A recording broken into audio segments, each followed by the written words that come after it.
cleans the stalls. He's also the man that does vacuuming of the stalls. So first he comes in and he scrapes any manure piles that are on the back of the stalls.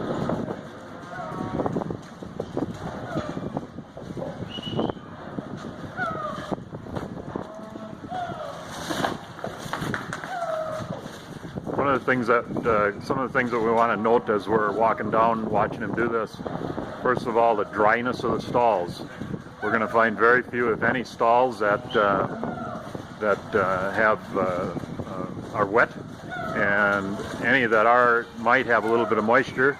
There's going to be no pooling of moisture on the beds, and by the time the cows come back into the pens from being milked, 30 to 45 minutes from now, the air will have completely dried the stalls.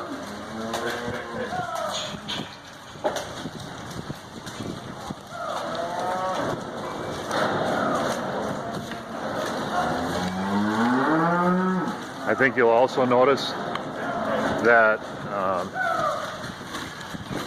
the majority of the manure that he pulls off from the beds is in the center of the beds. That indicates that the cow has manured when she's been laying in the beds, and that's a reflection on the barn builder, that he did a good job of installing the loops at the correct heights, neck rail, and so on. And we have a video on the stall dimensions on this dairy, which you can also view.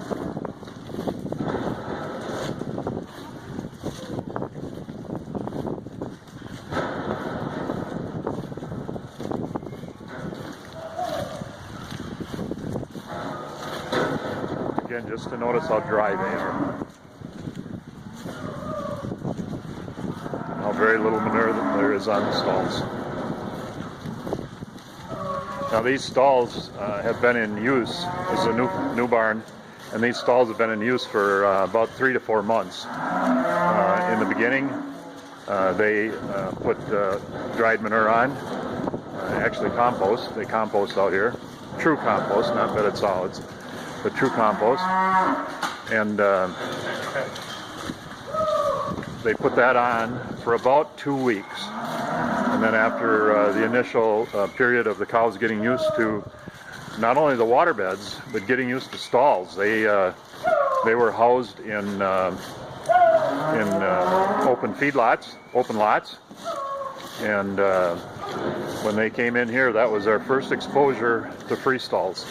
So they put the compost on as a dusting, like we showed in a previous video, and I did that for about 2 weeks. And the dairy manager here says that the cows took to him right away. It was just a matter of you know, they just felt it was better just to bed the stalls for a couple weeks and ensure that everybody got nice and used to them, and which they did. And then after that, they quit bedding and haven't bed since. I think it's a good example of the farm manager managing stalls. There's not a one fit solution for every barn, every place in the world, or the United States for that matter.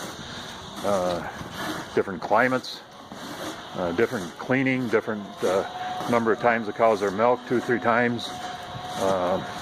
Pens are 100% overstocked.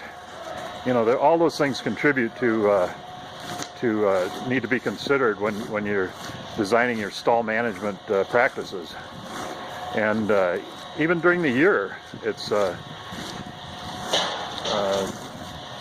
management practices might change. One season it's terribly wet. Another season it might be very dry. You might not maintain the stalls exactly the same in both of those seasons. Again, it's a management decision on how you want to do it. we're showing what they've chosen to do here, and it works for them. They have very good production, somatic cell numbers.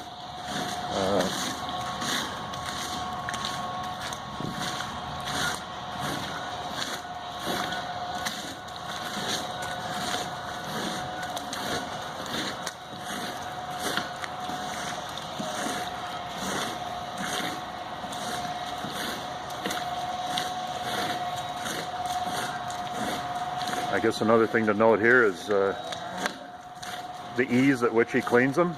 It's not an excruciating task to clean the beds.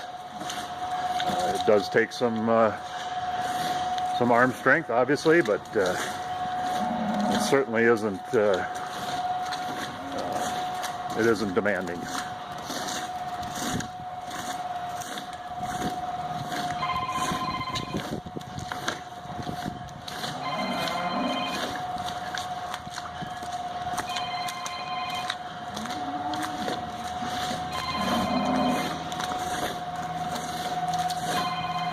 I think another thing you'll notice is that as he's raking there, even some of the drier manure, some that had been on from before, it flips, it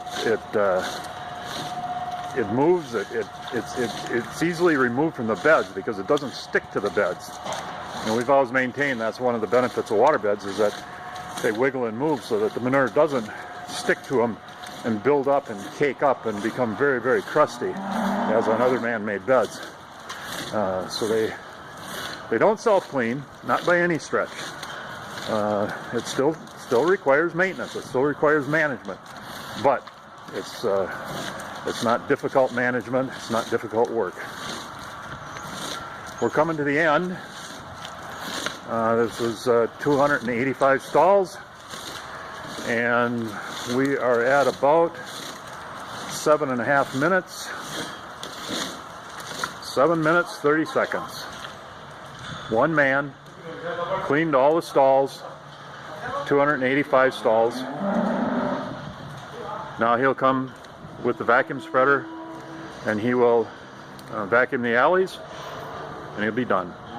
Done long before the cows are ever due back in the pens.